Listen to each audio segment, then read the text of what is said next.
Kedua, kalau ijazah ini ternyata nantinya palsu, maka tuntutan kepada Polda itu bukan menaikkan status Pak Roy Suryo dan kawan-kawan menjadi tersangka. Justru konstruksi hukumnya, ya, tuduhan pencemaran nama baik 310 KUHP dan juga tuduhan fitnah 311 KUHP yang dianggap, ya, itu terjadi karena objek ijazahnya itu disebut palsu, itu gugur atau harus dihentikan, atau bahasa hukumnya di SP3.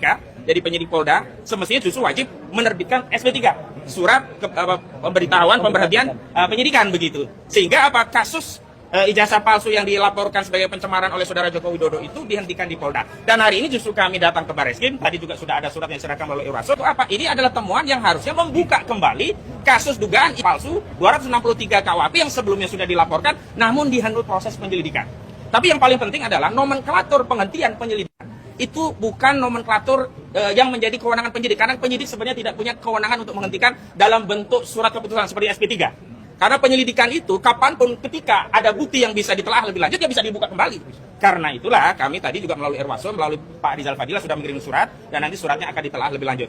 Selanjutnya kami juga ingin menegaskan, semestinya kalau memang negara ini, bangsa kita dididik secara intelektual, semestinya narasi intelektual yang disampaikan oleh Dr. Rismond, Dr. Roy Suryo dan kawan-kawan ini dijawab secara intelektual, bukan dengan ya statement yang bernada peyoratif. Misalnya, kami menggunakan nomenklatur RRT, Roy Suryo, Rismond dan Tifauzia Tiasuma, tiba-tiba disebut teroris.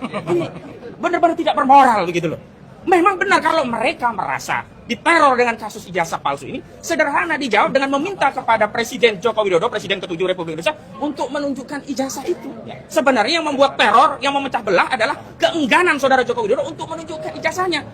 Mulanya kami tidak tahu motifnya apa, kenapa tidak segera ditunjukkan, padahal itu sederhana. Tetapi setelah ada temuan di KPU, ternyata objeknya sama yang sebelumnya. Ya, Sandi dari PS itu mengatakan itu bukan diperoleh dari Presiden Joko Widodo yang Presiden ke-7 ini, kami anggap tadinya ada produk lain. Tapi kalau ternyata produknya sama, wajar kemudian saudara Joko Widodo enggan atau tidak mau menunjukkan ijazah yang sudah dikualifikasi palsu melalui penelitian. Dan saya juga ingin tegaskan demikian. Intervensi daripada masyarakat kepada institusi kepolisian itulah yang jadi masalah di negeri ini. Karena itu tidak layak orang-orang yang mengaku pendukung Jokowi ini mengintervensi Polda untuk meminta-minta klien kami untuk dinaikkan tersangka. Justru sebaliknya hari ini Polda semestinya menghentikan penyidikan di Polda dan Barreskrim justru harus membuka kembali penyelidikan dugaan ijazah palsu melalui pasal 263 KUHP. Kenapa demikian?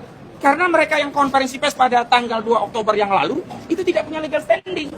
Statement tentang minta untuk naik status tersangka pada kasus pencemaran setidak-tidaknya baru bernilai kalau itu disampaikan langsung saudara Joko Widodo karena dia selaku pelapornya yang merasa dicemarkan, direndahkan serendah-rendahnya, dihinakan seindah-indahnya, bukan gerombolan mereka yang kemarin kompres begitu, atau setidaknya kuasa hukum. Dan kami ya komunikasi baik dengan kuasa hukum saudara Joko Widodo relatif elegan, tidak mengambil porsi yang bukan porsinya. Ini siapa mereka-mereka ini? Tapi karena mereka sudah berstatement di depan publik, bahkan terakhir mau demo dengan pakai bikini, nah kami perlu ya merespon itu agar tidak dianggap kalau kami diam dianggap pembenaran atau persetujuan terhadap konferensi pers mereka.